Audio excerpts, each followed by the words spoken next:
Hi students, welcome to Doubt Free Max. Chapter 5ல coordinate geometry இல்லையா அதோடைய introduction பார்க்க போறோம்.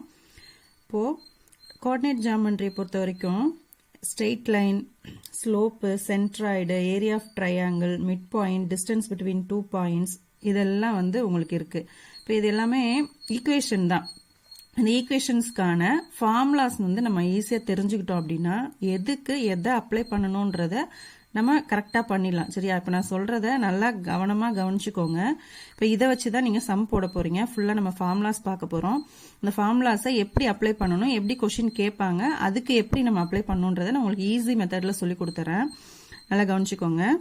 Distance between two points. இப்போ கிராஃபில் எப்பயுமே நம்ம எக்ஸு ஒய் அப்படின்னு சொல்லி நம்ம நோட் பண்ணுவோம். இப்போ இதில் டிஸ்டன்ஸ் பிட்வீன் டூ பாயிண்ட்ஸ்னா ஒரு லைன் தான். இப்போ ரெண்டு பாயிண்ட்டுக்கு இடைப்பட்ட தூரத்தில் இருக்கிற டிஸ்டன்ஸ். அப்போ இதுக்கு பேர் தான் டிஸ்டன்ஸ் இல்லையா? இப்போ இந்த ஏரியா ஃபுல்லாக டிஸ்டன்ஸ் அப்படின்னு சொல்லுவோம். டிஸ்டன்ஸை நம்ம டின்னு சொல்லி டினோட் பண்ணுவோம். இப்போ எக்ஸ் ஒய் அப்படின்னா எக்ஸ் ஒய்ன்னு வச்சுப்போம் கிராஃப் பொறுத்த வரைக்கும். இப்போ ரெண்டு எக்ஸ் ரெண்டு ஒய் எப்படி இருக்கும்போது நம்ம என்னன்னு வச்சுப்போம்னா x1 x2 y1 y2 அப்படின்னு சொல்லி வச்சுப்போம். அப்போ இந்த பாயிண்ட் எப்படி வச்சுக்கலாம்? x1, y1, x2, y2. அப்போ ரெண்டு பாயிண்ட் அப்படின்னு இப்போ 2, 0 அப்படின்னா இது x1, இது y1.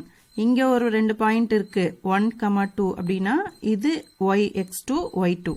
சரியா? இப்போ இதோட டிஸ்டன்ஸ் கண்டுபிடிக்கிறதுக்கான ஃபார்முலா என்ன அப்படின்னா d equal to dன்றது டிஸ்டன்ஸ் சொன்ன d equal to root of x2 minus x1 the whole square plus y2 minus y1 the whole square. இது x2 minus x1 தான் சொல்லணுமானா இப்ப சில ஃபார்முலாஸ் சில பேர் எப்படி சொல்லி கொடுப்பாங்கன்னா x1 minus x2 அப்படின்னு சொல்லி கொடுப்பாங்க. அப்படி போட்டாலுமே இது கரெக்ட் தான். ஏன்னா ஸ்கொயர் பண்ணும்போது உங்களுக்கு வேல்யூஸ் மைனஸ்ல வந்தாலும் சரி பிளஸ்ல வந்தாலும் சரி ஸ்கொயர் பண்ணும்போது உங்களுக்கு ரெண்டுமே பிளஸ் ஆயிடும். ஸோ x2 மைனஸ் x1 போட்டுக்கலாம், இல்லைனா x1 மைனஸ் x2 அப்படின்னு சொல்லி வச்சுக்கலாம். ரெண்டுமே கரெக்ட் தான். சரியா? x2 minus x1 whole square plus y2 minus y1 the whole square. இது டிஸ்டன்ஸ் பிட்வீன் டூ பாயிண்ட்ஸ் கண்டுபிடிக்கிறதுக்கான formula. Next mid point of line segment. Mid point அப்படின்னா இப்போ ரெண்டு ஒரு லைன்ல இடையில இருக்கிற பாயிண்ட். மிட் பாயிண்ட்னா சென்டர்ல இருக்கும் இல்லையா? அப்ப இதை m அப்படின்னு சொல்லி டினோட் பண்ணுவோம். இந்த பாயிண்டோட வேல்யூ கண்டுபிடிக்கிறதுக்கு என்ன ஃபார்முலா அப்படின்னா mன்றது mid point, x1 plus x2 by 2, y1 plus y2 by 2. இப்போ ரெண்டு பாயிண்ட் கிடைச்சிரும் இல்லையா? அந்த கமான்றது எதுக்கு வருது அப்படின்னா இங்க ஒரு வேல்யூ வரணும், இங்க ஒரு வேல்யூ வரணும். அது என்னன்னு கண்டுபிடிக்கணும்னா இந்த ரெண்டு வேல்யூஸை வச்சு நம்ம இதோடைய பாயிண்ட்ஸ் என்ன அப்படின்னு சொல்லி கண்டுபிடிக்க போறோம். இப்போ இது எக்ஸ், இது ஒய்ன்றத கண்டுபிடிப்போம். இங்க சப்போஸ் 2 வருது, இங்க 1 வருது அப்படின்னா 2, 1 தான் இதோடைய வேல்யூ. சரியா? இப்போ m equal to x1 plus x2 by 2, y1 plus y2 by 2. ஏன் இதுக்கு டிவைட் பை 2 வருது அப்படின்னா மிட் பாயிண்ட் அப்படின்னும் போது சென்டரோட வேல்யூ கண்டுபிடிக்கணும்னா எப்பவுமே ரெண்டையும் ஆட் பண்ணி டிவைட் பண்ணும் இல்லையா? அதோடைய ஆவரேஜ் மீன் கண்டுபிடிக்கிறோம் அப்படின்றத ஞாபகம் வச்சுக்கோங்க. ஆவரேஜ் கண்டுபிடிக்கும் போது டிவைட் பை 2 பண்ணணும். அப்ப மிட் பாயிண்ட் அப்படின்னும் போது சென்டரா வரும். அப்ப சென்டரா இருக்கிறத கண்டுபிடிக்கணும்னா ரெண்டு பாயிண்ட்டையும் ஆட் பண்ணி டிவைட் பண்ணணும் அப்படின்றத ஞாபகம் வச்சுக்கோங்க. சரியா? Next internal division, external division அப்படின்னு சொல்லி ரெண்டு இருக்குது. இன்டர்னல் டிவிஷன்னா என்ன அப்படின்னா இப்போ ஒரு லைன்ல m n ஒரு ரேஷியோ கொடுத்துட்டாங்க அப்படின்னா லைன் டிவைட் இன்டர்னலி இந்த ratio m is to n. இப்போ இது என்னன்னு சொல்லுவோம்? நம்ம ரேஷியோன்னு சொல்லுவோம். இப்போ இது இந்த பார்ட்டை எம்னும் இந்த பார்ட்டை இதை ரெண்டா பிரிச்சு நம்ம ரேஷியோவா கன்வெர்ட் பண்ணிக்கும் போது அதோடைய ஃபார்முலா என்ன? இன்டர்னல் அப்படின்னா உள்ள இருக்கிற இந்த லைனுக்கும் உள்ள இருக்கிற பாயிண்ட்டை கண்டுபிடிக்கணும்னா அதுக்கு ரேஷியோ கொடுத்திருந்தாங்கன்னா என்னன்னா இப்போ இதை pன்னு நம்ம வச்சுக்கணும். பாயிண்ட்டை mx2 plus nx1 by m plus n.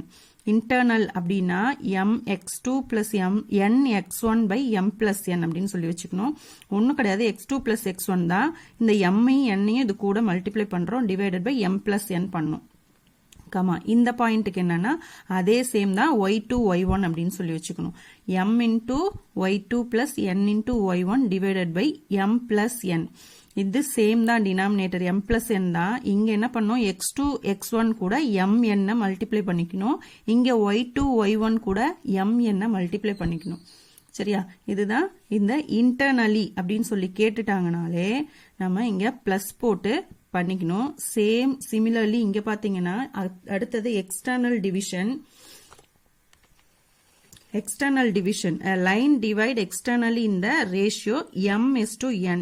External அப்படின்னா என்னன்னா இந்த லைன்ல இந்த ரெண்டு பாயிண்ட்டுக்கும் வெளியில இருக்கிற பாயிண்ட், இதுதான் பாயிண்ட் அப்படின்னா இந்த வெளியில இருக்கிற பாயிண்ட்டை கண்டுபிடிக்கும் போது அப்போ என்ன பண்ணணும், மைனஸ் பண்ணணும். சேம் இன்டர்னல் ஃபார்முலாவோட தான், அதுல நம்ம ரெண்டுத்துலயும் மைனஸ் போட்டுக்கணும், அவ்வளவுதான். அதுக்கும் இதுக்கும் உள்ள டிஃபரன்ஸ். எக்ஸ்டர்னலி இதை நல்லா நீங்க பாத்துக்கணும். எக்ஸ்டர்னலி அப்படின்னு சொல்லி கேட்டுட்டாலே நீங்க கண்ணை மூடிட்டு மைனஸ் போட்டுற வேண்டியதான். m into x2 minus n into x1 divided by m minus n. இதுக்கு எப்படி நம்ம பிளஸ் போட்டு கண்டுபிடிச்சோமோ அதே மாதிரி சேம் இங்க மைனஸ் போட்டு நம்ம பண்ணணும். சரியா? அப்போ நமக்கு 2 பாயிண்ட் கிடைச்சிரும். ஏன் அப்படின்னா எக்ஸ்டர்னல் வெளியில இருக்கிற பாயிண்ட் கண்டுபிடிக்கணும்னா நம்ம மைனஸ் பண்ணணும் அப்படின்றத ஞாபகம் வச்சுக்கோங்க. Next centroid of a triangle. Centroid அப்படின்னா என்னன்னா, இப்ப இந்த ஒரு ட்ரையாங்கிள் இருக்குன்னா இதோடைய மீன் வேல்யூஸ் இருக்கு இல்லையா? இப்ப மீன்னா எதுனா இதுக்கு இது பர்பண்டிகுலரா இருக்கிறது இது மீன், இதுக்கு இது மீன், இதுக்கு இது மீன். இந்த 3 மீன் பாயிண்ட்டும் மீட் பண்ற பாயிண்ட் தான் சென்ட்ராய்டு அப்படின்னு சொல்லுவோம். இப்போ ஒரு ட்ரையாங்கிள்ல சென்டர்ல இந்த 3 மீன் பாயிண்ட்டும் டச் பண்ற பாயிண்ட் தான் நம்ம சென்ட்ராய்டு அப்படின்னு சொல்லுவோம். சென்ட்ராய்டு கண்டுபிடிக்கணும்னா இப்ப இதுக்கு x1, y1, x2, y2, x3, y3 அப்படின்னு சொல்லி 3 பாயிண்ட்ஸ் கொடுத்திருப்பாங்க. இந்த 3 பாயிண்ட்ஸோடைய சென்ட்ராய்டு கண்டுபிடிக்கணும் அப்படின்னா x1 plus x2 plus x3 by 3, y1 plus y2 plus y3 by 3. இவ்வளவுதான் இந்த ஃபார்முலா. சரியா? சென்ட்ராய்டு கண்டுபிடிக்கணும்னா 3 பாயிண்ட் கொடுத்திருந்தாலே உங்களுக்கு சென்ட்ராய்டுன்னு கொடுத்துட்டாலே நீங்க டிவைடட் பை 3. எப்பவுமே நம்ம டிவைட் பண்ணும்போது எத்தனை வேல்யூஸோ மீன் கண்டுபிடிக்கணும் என்ன பண்ணுவோம், எத்தனை வேல்யூஸோ அத்தனை வேல்யூஸால கீழே டிவைட் பண்ணோம்னா நமக்கு மீன் வேல்யூ கிடைச்சிரும். அப்ப சென்ட்ராய்டு கண்டுபிடிக்கணும்னா 2 பாயிண்ட் வேணும் நமக்கு, இது இது. இப்ப x1 plus x2 by plus x3 by 3, y1 plus y2 plus y3 by 3. இவ்வளவுதான் சென்ட்ராய்டு கண்டுபிடிக்கிறதுக்கான ஃபார்முலா. உங்களுக்கு கொஸ்டினை பார்த்தாலே உங்களுக்கு எந்த ஃபார்முலா யூஸ் பண்ணணும் அப்படின்றது உங்களுக்கு தெரியும். சரியா? டிவைட் பை 3 பண்ணிக்க வேண்டியதான் இதுக்கு. Next area of triangle. இப்ப ஏரியா ஆஃப் ட்ரையாங்கிள் கண்டுபிடிக்கணும்னா half into BH அப்படின்னு சொல்லி நீங்க பண்ணிருவீங்க. ஆனா இதுக்கு பாயிண்ட்ஸ் கொடுத்து கேட்டிருந்தாங்கன்னா எப்படி ஏரியா கண்டுபிடிக்கணும் அப்படின்னா, ஏரியாவுக்கு இப்ப நீங்க எப்படி எடுத்துக்கணும், உங்களுக்கு நான் இந்த ஃபார்முலா சொல்லிட்டு அப்புறம் இதுல இருந்து எப்படி எடுக்கணும்னு சொல்லிடுறேன். half into x1 y2 plus x2 y3 plus x3 y1 இதெல்லாம் எப்படி வந்தது அப்படின்னு சொல்லி பாத்தீங்கன்னா, நம்ம x1 x2 x3 again x1 இப்படி நம்ம எழுதிக்கணும். y1 y2 y3 again y1 அப்படின்னு சொல்லி எழுதிக்கணும். இப்படி நீங்க இதுல இருந்து கொண்டு வந்தீங்கன்னா இந்த ஃபார்முலா உங்களுக்கு ஈஸியா இருக்கும். எப்படின்றது நான் சொல்லிடுறேன். ஃபர்ஸ்ட் இதையும் மல்டிப்ளை பண்ணும், நெக்ஸ்ட் இதையும் மல்டிப்ளை பண்ணும், நெக்ஸ்ட் இதையும் மல்டிப்ளை பண்ணும். ஃபர்ஸ்ட் இந்த டைரக்ஷன்ல பண்ணீங்கன்னா x1 y2 x2 y3 x3 y1 வந்துருச்சா? மைனஸ் நெக்ஸ்ட் இப்படி பண்ணணும். இப்போ y1 x2 இந்த மாதிரி டைரக்ஷன்ல y1 x2 y2 x3 then y3 x1. புரிஞ்சுதா? இப்போ ஏரியா ஆஃப் ட்ரையாங்கிள் கண்டுபிடிக்கணும்னா ஃபர்ஸ்ட் half into half நமக்கு ஏரியா ஆஃப் ட்ரையாங்கிள்னாலே நமக்கு half வரும்ன்றது ஞாபகம் வச்சுக்கோங்க. x1 x2 x3 x1 ட்ரையாங்கிள்னா 3 தான். அப்போ x3 யோட ஸ்டாப் பண்ணிக்கணும். 3 வெர்டிஸ் தான் இருக்கு இல்லையா? அப்போ x3 வரைக்கும் தென் x1 திரும்ப x1 கொண்டு இங்க போட்டுக்கணும். அதே மாதிரி y1 y2 y3 அகைன் இந்த y1 கொண்டு திரும்ப இங்க பண்ணிக்கணும். இதுல இருந்து இந்த ஃபார்முலா கொண்டு வரதுக்காக தான் நான் உங்களுக்கு இதை போட்டு காமிச்சிருக்கேன். இது உங்களுக்கு ஈஸியா இருக்கும். சரியா? இது நீங்க ஒரு டைம் நீங்க போட்டு பார்த்துட்டீங்கனாலே அதுக்கப்புறம் நீங்க இந்த ஃபார்முலாவை தானா நீங்களா எழுதுருவீங்க எப்படி வரும் அப்படின்றது. சரியா? இதையும் ஃபர்ஸ்ட் மல்டிப்ளை பண்ணிக்கணும், பிளஸ் இதையும் மல்டிப்ளை பண்ணிக்கணும், பிளஸ் இதையும் மல்டிப்ளை பண்ணிக்கணும். இதோட பிராக்கெட் க்ளோஸ் பண்ணிட்டு மைனஸ் ஆஃப் திரும்ப அகைன் இந்த side y1 x2 y2 x3 y3 x1 இந்த மாதிரி பண்ணிக்க வேண்டியதா. இதுல இருந்து இதை கொண்டு வந்தா ரொம்ப ஈஸி. அப்படியே இல்லைனாலும் உங்களுக்கு நான் ஈஸியா இன்னொன்னு சொல்லி கொடுக்க, இதை இல்லாம பண்ணணும் அப்படின்னா first x1 x2 x3 y1 y2 y3 அப்படின்னு வந்துரும். இங்க நம்ம 1 போடுறதால பக்கத்துல yக்கு வந்து 2 3 1 அப்படின்னு போட்டுக்கோங்க. இங்க x 2 3 1 இந்த மாதிரி பண்ணிக்கிட்டா கூட இப்படி நீங்க ஞாபகம் வச்சுக்கணும்னா கூட பண்ணிக்கலாம். ஏரியானாலே நம்ம square units, so square units போட்டுற வேண்டியதான். புரிஞ்சுதா? இவ்வளவுதான் area of triangle. Next, area of triangle is 0 when the points are collinear. அதாவது எப்ப வந்து ஏரியா ஆஃப் ட்ரையாங்கிள் வந்து 0 ஆகும் அப்படின்னா பாயிண்ட்ஸ் வந்து கொலினியரா இருந்துச்சுன்னா 0 ஆகும். ஏன்னா கொலினியர் அப்படின்னா என்னன்னா இந்த லைன்ல சென்டர்ல இருக்கிற இந்த நடுவுல இருக்கிற பாயிண்ட்ஸ் தான் வந்து கொலினியர். இந்த மாதிரி வந்து கொலினியர்னாலே ஒரு லைன்ல இந்த மாதிரி வந்துடும். ஒரு மூடப்பட்ட உருவமா இருந்துச்சுன்னா மூடின ஷேப்புக்கு தான் வந்து நம்ம வந்து ஏரியான்னு சொல்லி கண்டுபிடிக்க முடியும். இதுக்கு எங்க நம்ம ஏரியா கண்டுபிடிக்க முடியுமா? முடியாது. இது வந்து ஒரு லைன்லே பாயிண்ட் ஆயிடுறதால கொலினியர் அப்படின்னா இந்த லைன்லே பாயிண்ட் ஆயிரும். ஸோ இது என்னவாகும்? இதோடைய வேல்யூ ஏரியா ஆஃப் ட்ரையாங்கிள் 0 ஆயிடும். கொலினியர்னு நீங்க கொஸ்டின்ல பாத்துட்டீங்கனாலே ஏரியா ஆஃப் ட்ரையாங்கிள் என்னவா இருக்கும்னா 0வா இருக்கும். சரியா? தென் ஏரியா ஆஃப் குவாட்ரிலேட்டரல் பார்க்க போறோம். ஏரியா ஆஃப் குவாட்ரிலேட்டரல் சேம் அதே மாதிரி தான், ஏரியா ஆஃப் ட்ரையாங்கிள் மாதிரியே தான். இதுக்கு வந்து 4 வெர்டெக்ஸ் இருக்கிறதால 4 பாயிண்ட்ஸ் இருக்கும் இல்லையா? குவாட்ரிலேட்டரல் அப்படின்னா 4 பாயிண்ட்ஸ் இருக்கும். ஸோ இந்த 4 பாயிண்ட்ஸ்ல இருந்து எப்படி எழுதணும் அப்படின்னா x1 x2 x3 x4 again x1 y1 y2 y3 y4 again y1. So இந்த மாதிரி எழுதிட்டு இதுக்கும் வந்து ஹாஃப் வரணும்.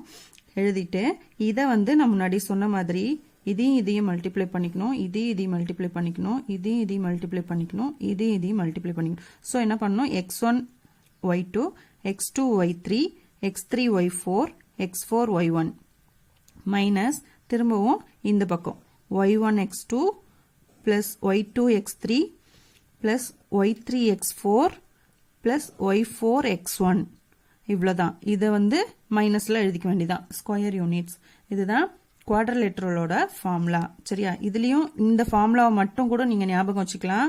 x1 x2 x3 x4 எழுதிக்கணும். இங்க y1 y2 y3 y4 எழுதிக்கணும். இங்க பாத்தீங்கன்னா இங்க x1 அப்படின்றதால y2ல இருந்து ஸ்டார்ட் பண்ணும், 2 3 4 1 எழுதணும். இங்க அதே மாதிரி தான் y1 ஸ்டார்ட் பண்றதால x2 3 4 1 எழுதிக்கணும். சரியா? இதுதான் ஏரியா ஆஃப் குவாட்ரிலேட்டரலோட ஃபார்முலா. நீங்க ஈஸியா ஞாபகம் வச்சுக்கிறது. Next slope.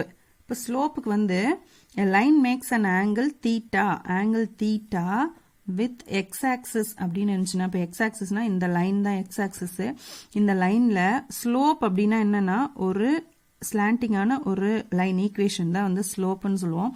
இந்த ஸ்லோப் வந்து ஒரு லைன்ல மேக் பண்றோம் அப்படின்னா இது வந்து ஆங்கிள் சொல்லுவோம். இந்த ஆங்கிள் வந்து என்னன்னு வச்சுக்கணும்னா தீட்டான்னு வச்சுக்குவோம். இப்போ ஆங்கிள் வந்து தீட்டான்னு தான் வச்சுக்குவோம் இல்லையா? அப்போ என்னன்னு எடுத்துக்கணும் அப்படின்னா ஸ்லோப்போடைய சிம்பிள் வந்து எம்னா ஸ்லோப். சரியா? Slope m equal to tan தீட்டான்னு வச்சுக்கணும். ஸ்லோப்புக்குன்னா என்ன வச்சுக்கணும்? டேன் தீட்டான்னு வச்சுக்கணும். சரியா? அப்ப tan தீட்டாவோட வேல்யூ கண்டுபிடிக்கணும். இதோடைய டிகிரி என்ன அப்படின்னு பார்த்தா அதோடைய வேல்யூஸ் நம்ம கண்டுபிடிக்கணும். tan தீட்டாவோடைய வேல்யூ கண்டுபிடிக்கணும். இப்போ சப்போஸ் இது 30 டிகிரி அப்படின்னா tan 30ஓட வேல்யூ என்னவோ அதுதான் m உடைய வேல்யூ. சரியா? ஸ்லோப்போடைய வேல்யூ. சரி, next slope of 2 distinct points x1, y1, x2, y2. இந்த 2 பாயிண்ட்ஸ் கொடுத்திருந்தாங்கன்னா அதுக்கு கண்டுபிடிக்கிறதுக்கு m equal to y2 minus y1 by x2 minus x1 இப்படின்ற இந்த ஃபார்முலா கண்டுபிடிக்கணும். 2 பாயிண்ட்ஸ் கொடுத்துட்டாலே ஸ்லோப்புக்கு இந்த ஃபார்முலால தான் கண்டுபிடிக்கணும். சரியா? y2 minus y1 by x2 minus x1 இதை டிவைட் பண்ணா நமக்கு ஸ்லோப் கிடைச்சிரும். நெக்ஸ்ட் பாத்தீங்கன்னா slope of line ax plus by plus c equal to 0. இப்ப இது வந்து a bன்றது உங்களுக்கு நம்பர்ஸ். சரியா? வேல்யூஸ் இருக்கும். x y cன்றது xyன்றது கான்ஸ்டன்ட். இதுவும் a b c இது மூணு என்னவா இருக்கும்? வேல்யூஸ் இருக்கும். இதுக்கு கண்டுபிடிக்கணும் அப்படின்னா m equal to minus a by b.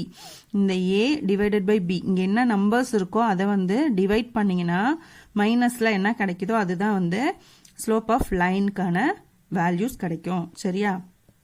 Next parallel லைன்ஸா இருந்துச்சுன்னா ரெண்டும் parallel லைன்ஸா இருந்துச்சுன்னா இது m1 இது m2 இப்போ இது வந்து parallel லைன் m1 m2 அப்படின்னு வச்சுட்டோம்னா m1 ஈக்குவல் டு m2 அப்ப இதுக்கு என்ன parallel அப்படின்றதால நம்ம क्वेश्चनலயே இருக்கு parallel தான் அப்படின்னா இதுக்கு என்ன வேல்யூவோ சேம் இதே தான் இதுக்கும் வேல்யூ கிடைக்கும் அப்ப ஸ்லோப்புக்கு சரிங்களா நெக்ஸ்ட் பெர்பெண்டிகுலர் லைன்ஸா இருந்துச்சுன்னா பெர்பெண்டிகுலர் லைன்னா இப்போ இப்படி இருக்குது அப்படின்னா இது m1 இது m2 அப்படின்னா இப்போ இதுக்கு இது பெர்பெண்டிகுலர் அப்படின்னா m1 இன்டூ m2 இது ரெண்டையும் மல்டிப்ளை பண்ணா என்னதான் கிடைக்கும் அப்படின்னா -1 தான் கிடைக்கும் சரியா இதுல இருந்து இதை மைனஸ் பண்ணும்போது மல்டிப்ளை பண்ணும்போது நமக்கு -1 தான் வேல்யூ கிடைக்கணும் அப்படின்றது இதோடைய பெர்பெண்டிகுலர் லைனோடைய ரூல் சரியா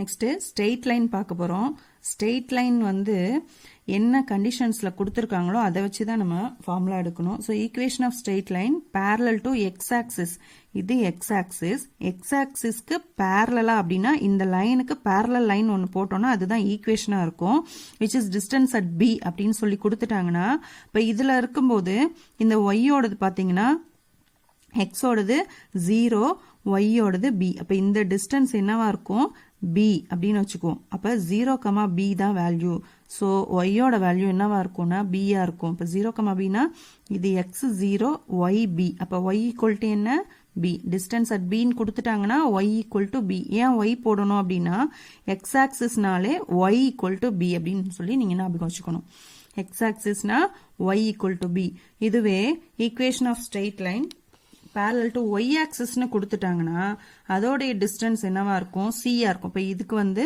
y யோட parallel என்ன கொடுத்திருக்காங்க parallel to y axis so இது y லைன் y க்கு parallel ஆ இருக்கிற ஈக்குவேஷன் அப்படினா c அப்ப x தான c x இது y அப்ப x தான c so x equal to c னு வெச்சுக்கணும் புரிஞ்சுதா x axis னா y equal to b y axis னா x equal to c சரியா next slope and y intercept c அப்படின்னு சொல்லிட்டாங்க அப்படின்னா இப்ப slope m and y intercept c அப்படின்னு சொல்லிட்டாங்கன்னா y equal to mx plus c y intercept c அப்படின்னா y equal to mx plus c அப்படின்றத நீங்க ஞாபகம் வச்சுக்கணும் இதுதான் நம்ம அடிக்கடி யூஸ் பண்ற ஃபார்முலா சரியா இதுல தான் நமக்கு சம் நிறைய கேட்பாங்க நெக்ஸ்ட் பாத்தீங்கன்னா x intercept d அப்படின்னு சொல்லி கேட்டாங்கன்னா x intercept அப்படின்னா x minus d அப்படின்னு வரும் y equal to m into x minus d ன்னு வரும்